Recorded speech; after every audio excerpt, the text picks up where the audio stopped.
We thought we had buried him, but we didn't. We boxed him. We wrapped him in silence and kept him away. In drawers we promised would never open. And we called it moving on. But it wasn't. It was just hiding. And the boxes creaked open.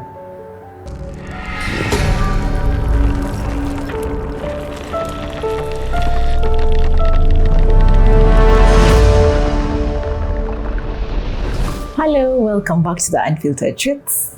I'm your host, Sandra. Happy Friday. I hope you had a great week.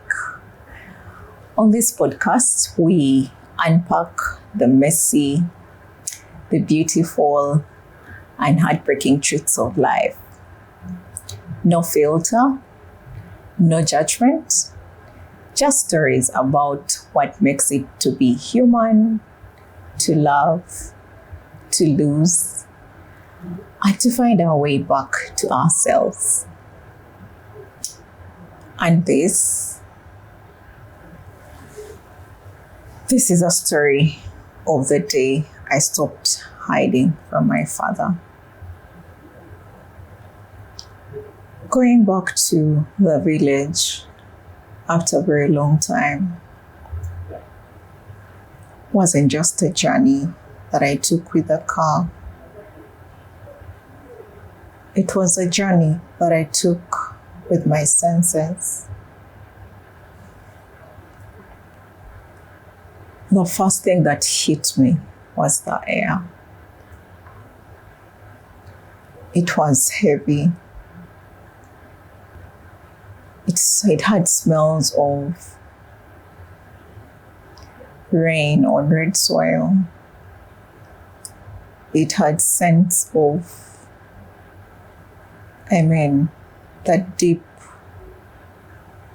rich scent that we call oat in my local language. It was scents of wood smokes from cooking fires, and faintly somewhere burning sugarcane. That was the scent of my childhood. And with every breath, I could feel the years peel away.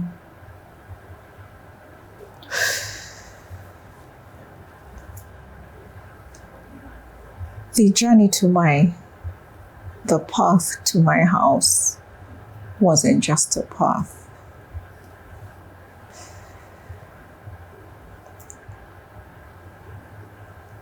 It was memory lane. Every stone had a story.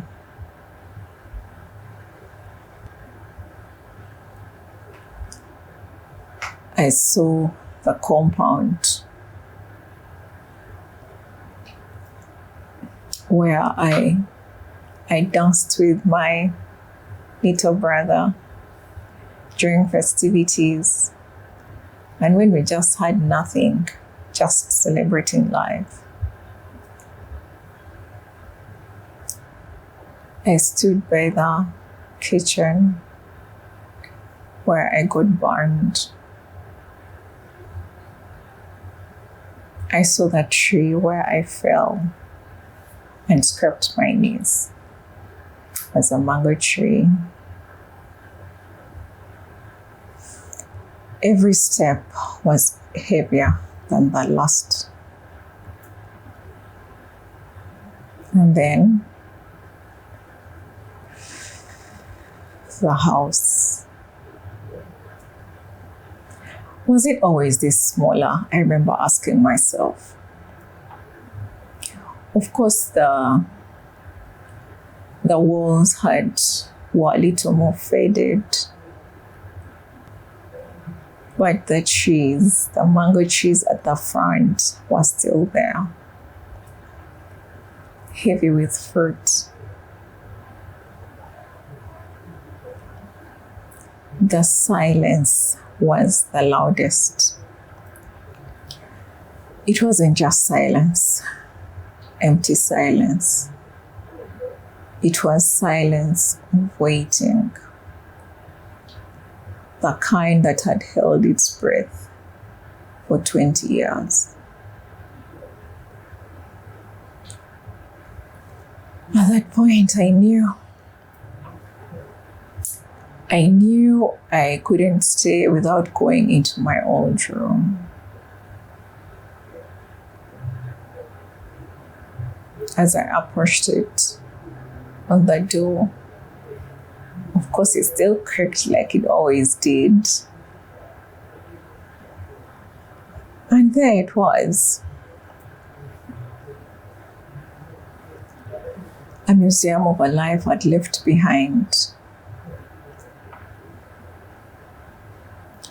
The floor was very brown, covered with dust, the kind that had not been swept out for a very long time. I wanted to believe maybe as long as I was away, 20 years. My primary books were still on the shelf where I always put them, and a few were scattered on the floor. There was this poster of an artist that I used to love, Shaggy, lying on the floor next to my bed. And against the wall, this big, dark mahogany cabinet that my grandfather had caved. It felt less like furniture and more like a monument, a tombstone for my past. I remember standing there, frozen in time. There's this silence that covered the room, and it seemed to have a weight of its own. And what cut through that silence was this raw sound of animal-like heartbeat of my own. It was frantic. The pounding rhythm in my ears felt less like mine and more of a separate, terrified creature trapped in my chest. That's what I felt. And then my hand reached out, grasped this cold brass handle. It was really cold, that it felt like it had burned my skin. My hands were trembling. Honestly, I could barely grip it. I wondered, was this the moment? The moment of truth? I remember asking myself, was I the little girl that had run away? Or had I become a woman brave enough to come back? That question kept on running throughout my mind. Eventually, I remember When I opened the drawer,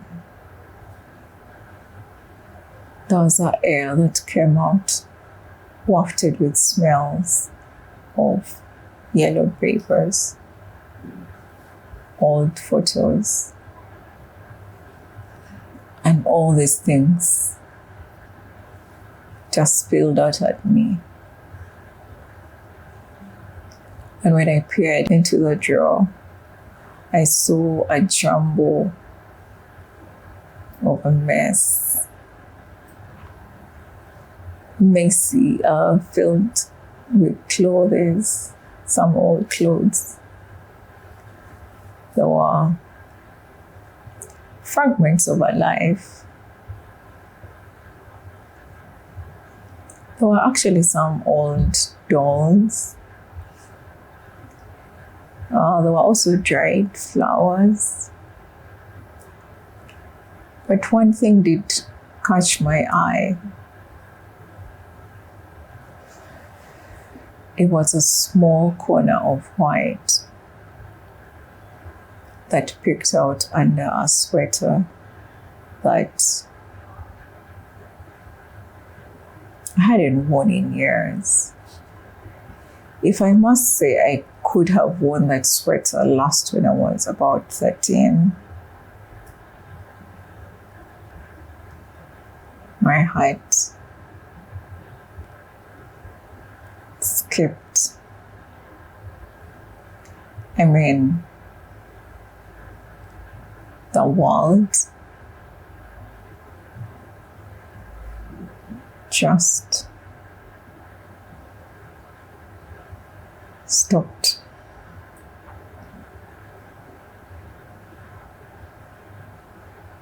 I just couldn't.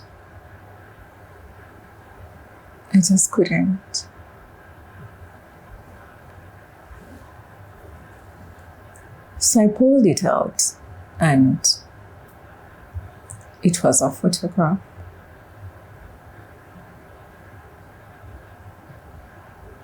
In that moment, it didn't feel like a picture. It was more of a photo. And on the other end, my father was alive.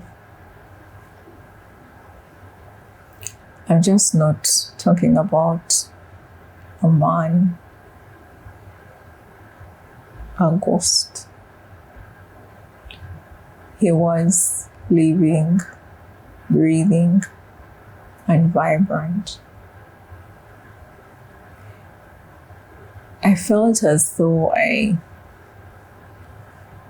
was in the same place with him. I could see his eyes crinkled from the burning sun of the village. I could see the sweat beading on his temple. I could see the faint stain on his shirt from the mango tree that we'd shared earlier. I could see the dust on his shoes from the Yam Road. And there he was, a man full of life.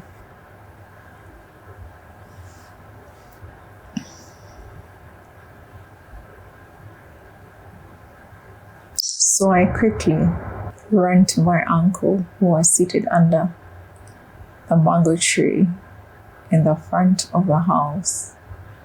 I think he was shelling granates. I couldn't say a word.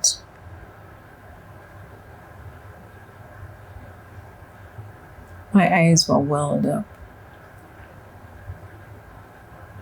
and I could feel the tears roll down my cheeks.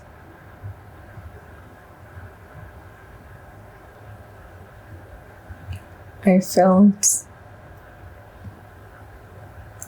a suffocating pain in my throat,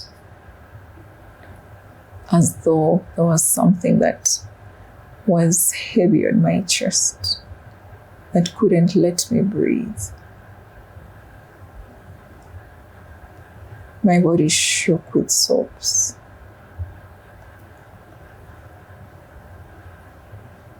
My hands were trembling.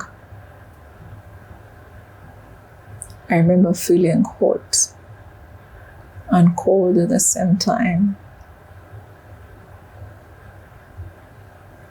On the inside,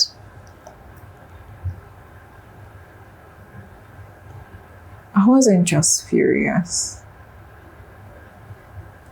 There were screams, more like volcanic screams of regret.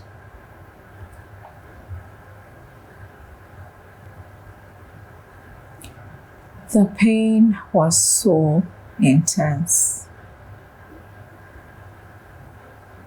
I couldn't feel myself. So my uncle, as always, he's always serious, focused on his tasks. He looked up with his eyes gentle and picked the photo from me.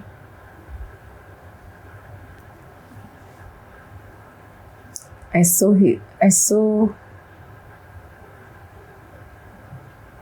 the sadness on his face melt away. And right there, in that moment, he became a youthful man, standing right next to his brother.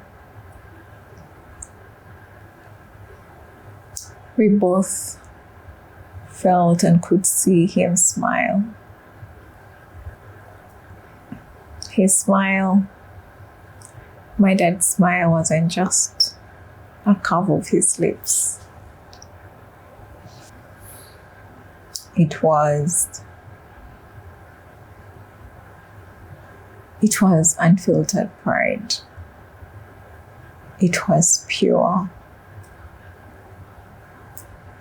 It was a joy so big that couldn't be contained, all directed to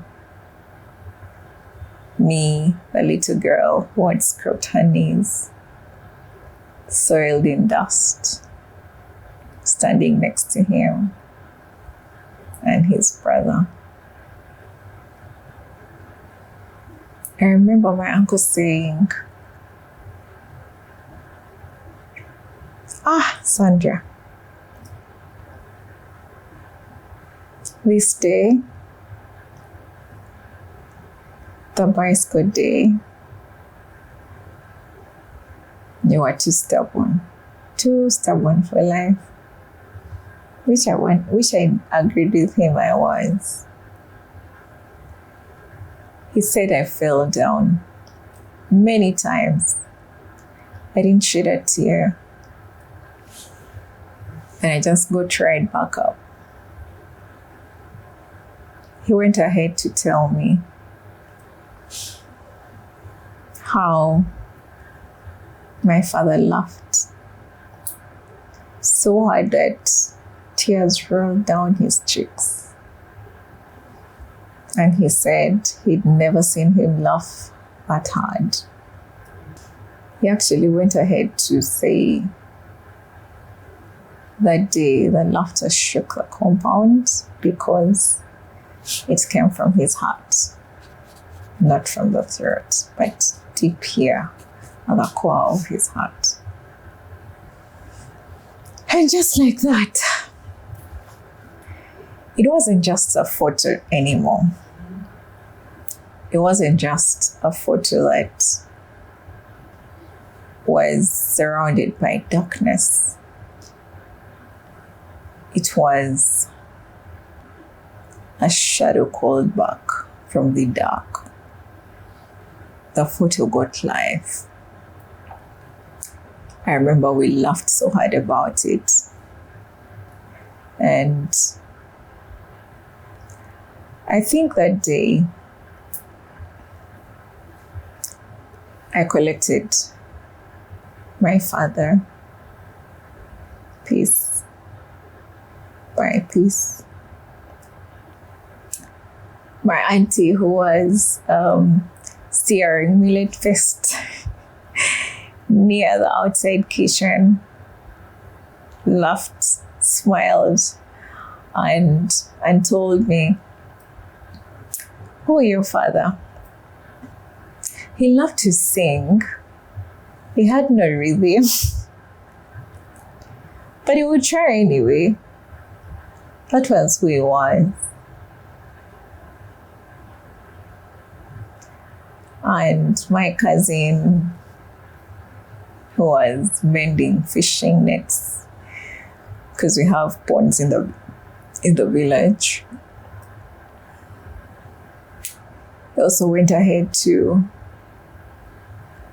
tell me how he always had flailing dance moves. Like, he would dance off key, but he would try anyway. He was the life of the party. He brought joy and happiness wherever he went. He made them smile. That day, those people didn't just give me stories about my father. They gave me a connection. They breathed life into the whole situation. And I was so excited. My heart melted with so much joy and gratitude. But at the same time, I felt guilty. Guilty because I chose to hold on to the pain of his absence than the memories he left behind. It was bittersweet because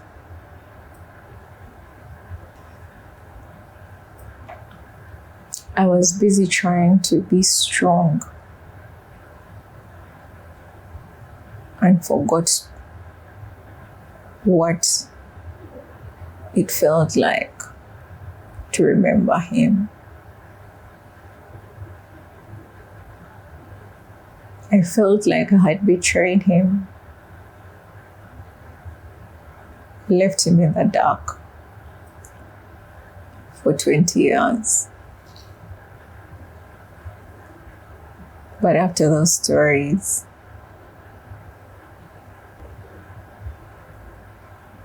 I knew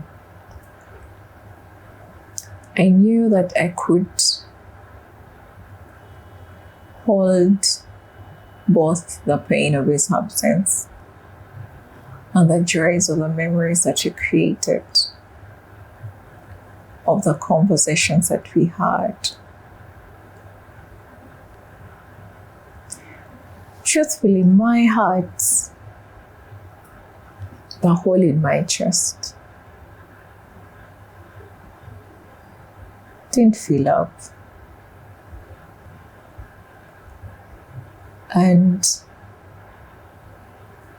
But it got a connection with him. Something strange happened actually that day.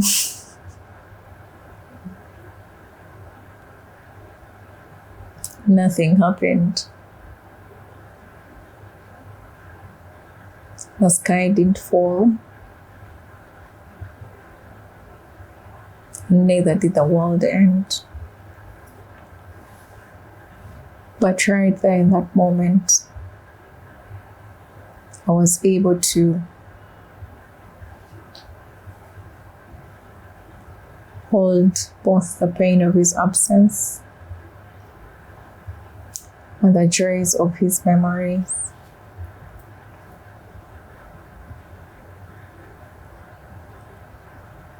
On the day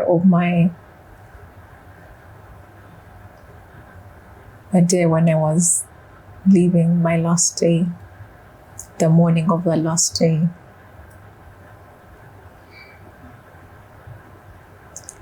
I remember walking to the mango tree, the same mango tree in that photograph. I sat down at its roots, placing my hand on its bark. The cool red soil beneath me was real. And then I talked to him, my father.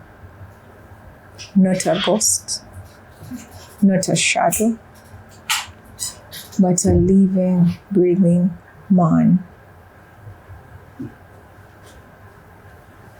I told him about my life in the city.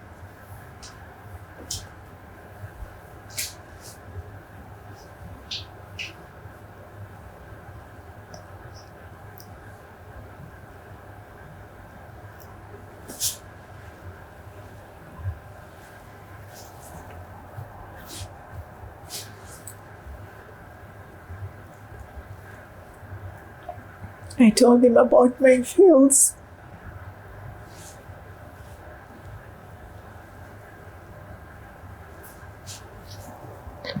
The things that didn't go right.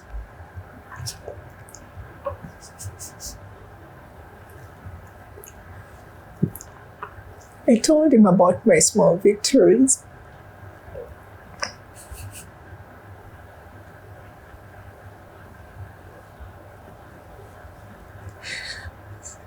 I told him about my plans.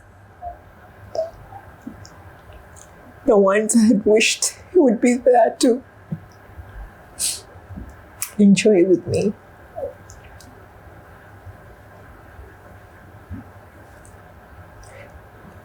I told him about the lonely nights, the days where my pillow was soaked with tears,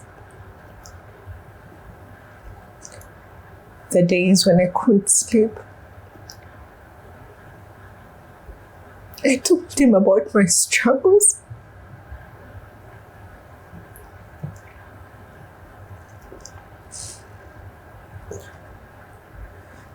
I told him about the friends that had become family.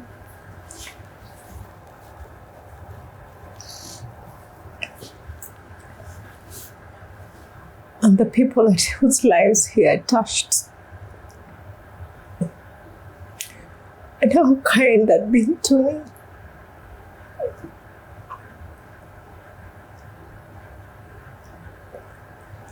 I told him it wasn't easy.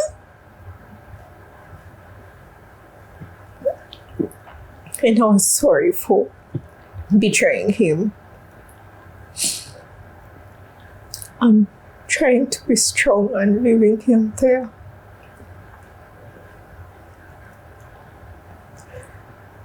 In that moment, I felt like I was having a conversation.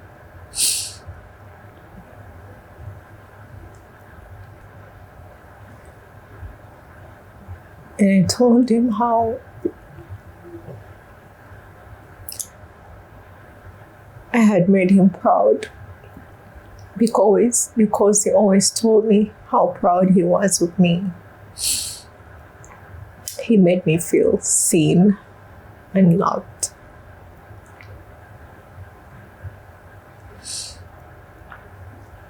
That day, I remembered him. I remembered all the good things, the memories, the laughters that we shared.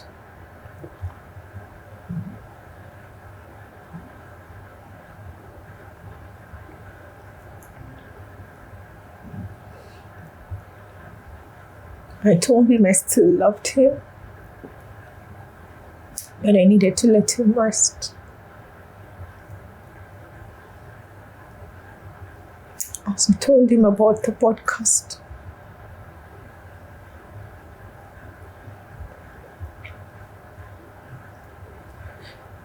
And I promised to pay tribute to him in any way I can, as long as I lived.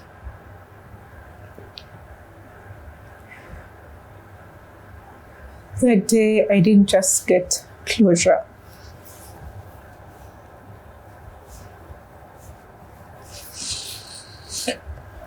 Closure is for those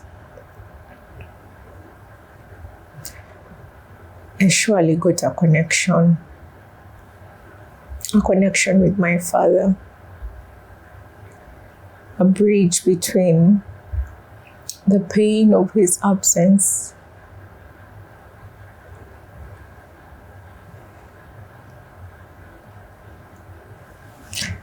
and the joys of the life we'd shared together.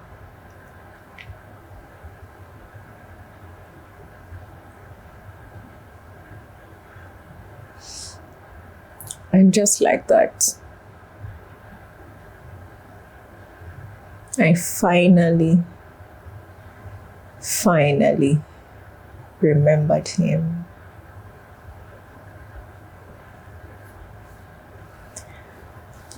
So I learned lessons.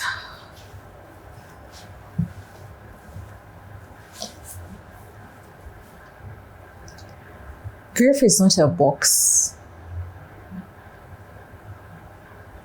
where we close up, lock up. It's a love to be unfolded.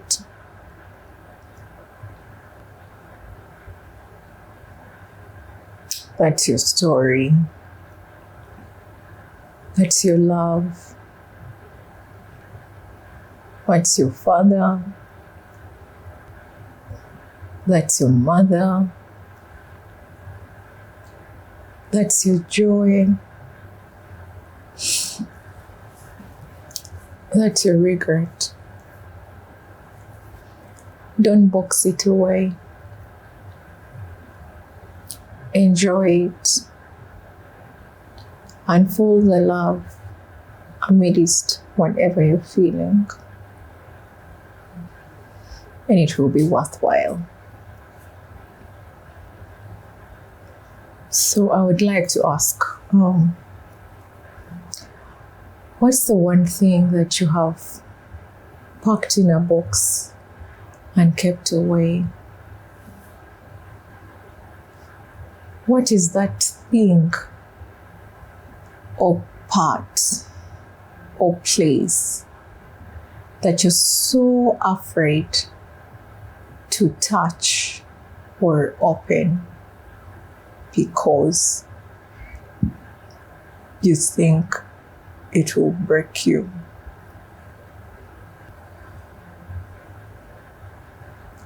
What if